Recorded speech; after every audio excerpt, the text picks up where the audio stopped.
Hey there, my fiendish friends, it's me, Onion Creature. Today's video topic is Emio the Smiling Man Famicom Detective Club, a title which I think is one of the best released this year by Nintendo. I would say it's relatively overlooked. Compared to basically every other title released this year by Nintendo, it stands out as being very unique. Not even just this year, in the entire Switch generation, or even Nintendo's entire catalog of games. I think this is this one has a unique place that is more than worthy of discussion. Hence this video.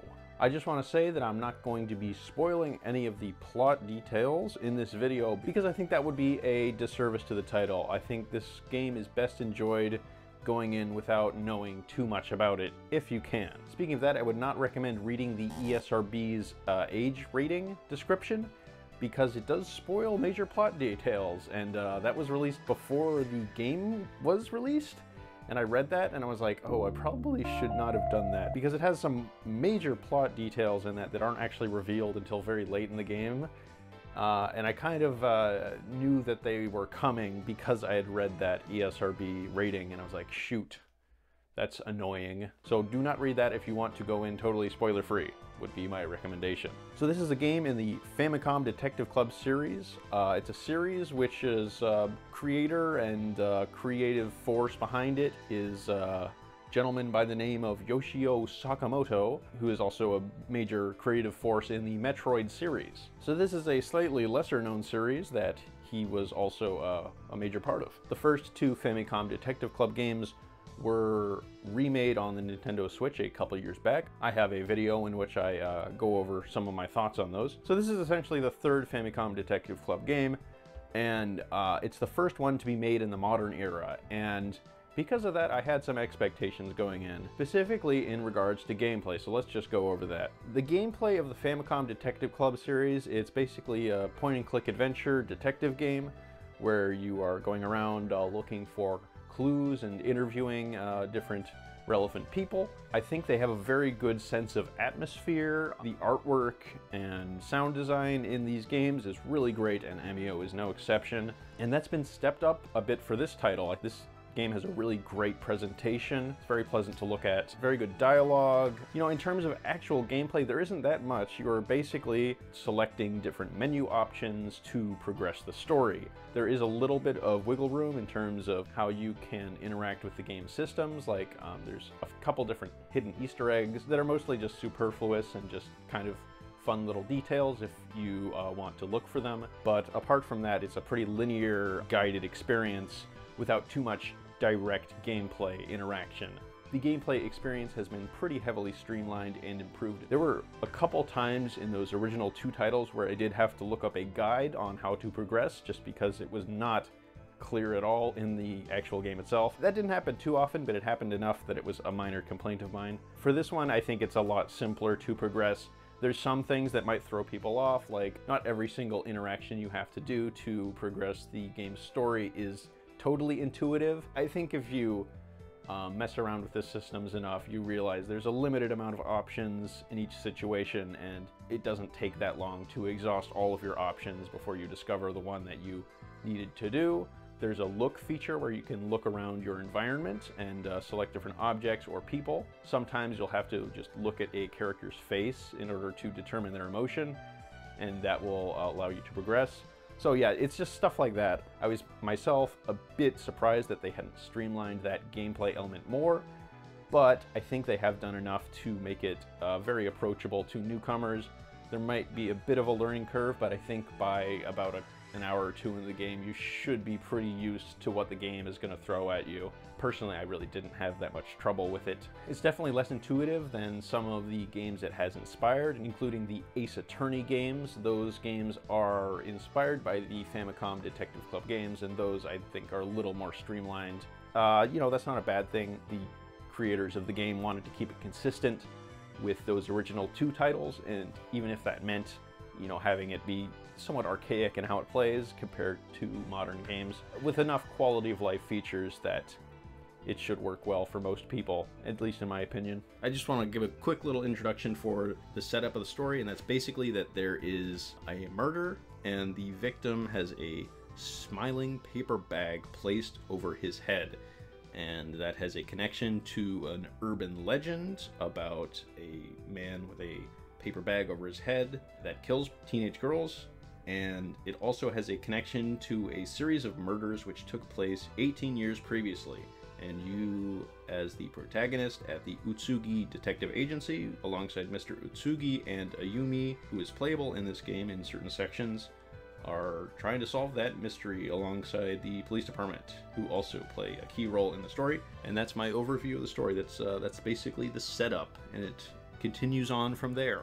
This is, in my opinion, without a doubt, one of the most finely crafted stories that has ever been in a Nintendo game. I put it alongside the Heights scene in the Xenoblade series, and a handful of other titles come to mind. I think Link's Awakening has a really great story that's very impactful. The Pokemon Mystery Dungeon games. Emio, I think, takes it a step further than those games in terms of how extreme the content of the game is. It's an M-rated game, and it earns that rating. Throughout most of the actual gameplay, it isn't too dark of a game. I would not consider this in general a horror game. There are elements of suspense and horror in this game, but I would not say that is the primary emotion you are feeling while playing the game. It's more about unraveling the mystery that has been laid out.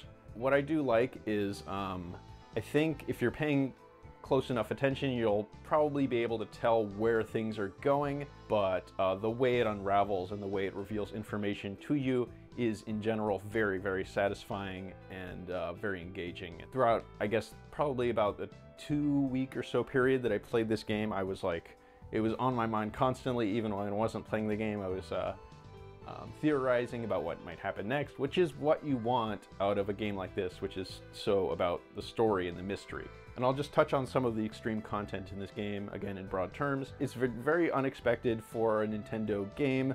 Obviously, Nintendo has published M-rated games previously and games with extreme content. This does take it, I'd say, a step further. There's some really dark, depressing material in this video game. And I have to think that Yoshio Sakamoto, being such a revered developer at Nintendo, has a lot to do with this game being made at all. I cannot imagine a less experienced developer pitching this game and having it be approved by Nintendo. I think it's because it's a series that Sakamoto has a lot of passion for, which is, I'm assuming, how this game came to be. It's pretty surprising. I also do want to talk a little bit about the game's lead up to release. Nintendo positioned this game in a very unique way in how they marketed it. They first teased it with a teaser called Emio, with the hashtag #WhoIsEmio, with just a video of a guy with a paper bag over his head, and you're like, what in the heck is going on there?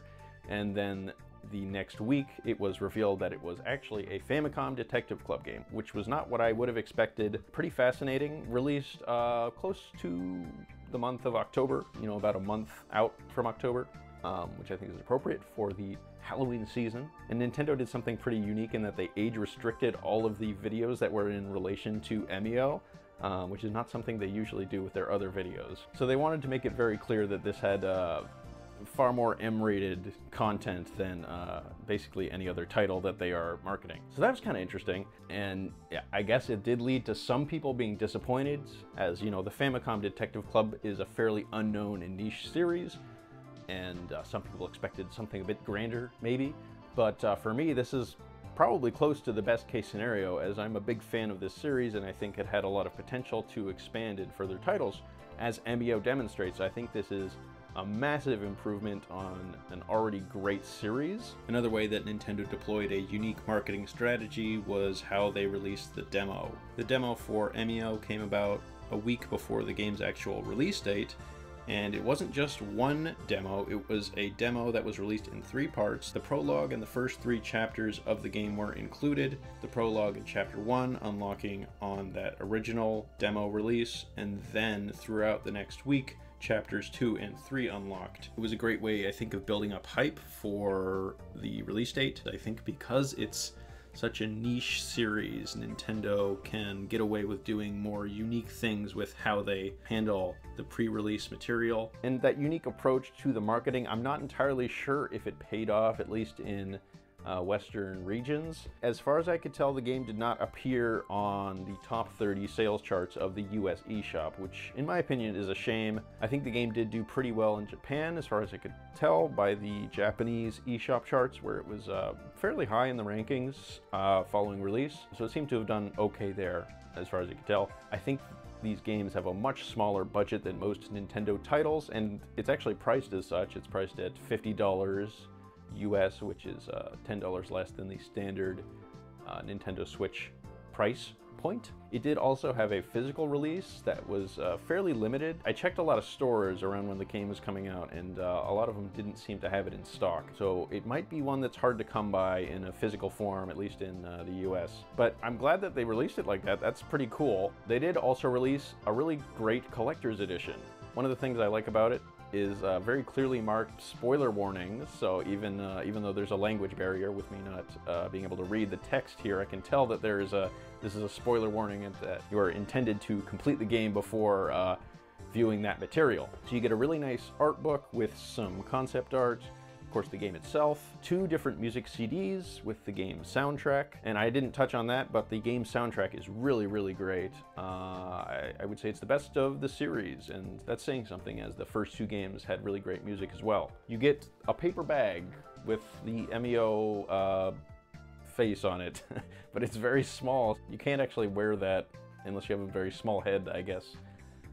Kind of funny. Pretty nice special edition. The art book has some good concept art in it, and it has some words by Yoshio Sakamoto, as well as the, I believe it's the assistant director, who was apparently instrumental in the creation of this game and came up with a lot of the names of characters and some of these scenarios, and is apparently, I think, maybe being primed to take a more prominent role if the Famicom Detective Club series is to continue on. So that was pretty interesting to read.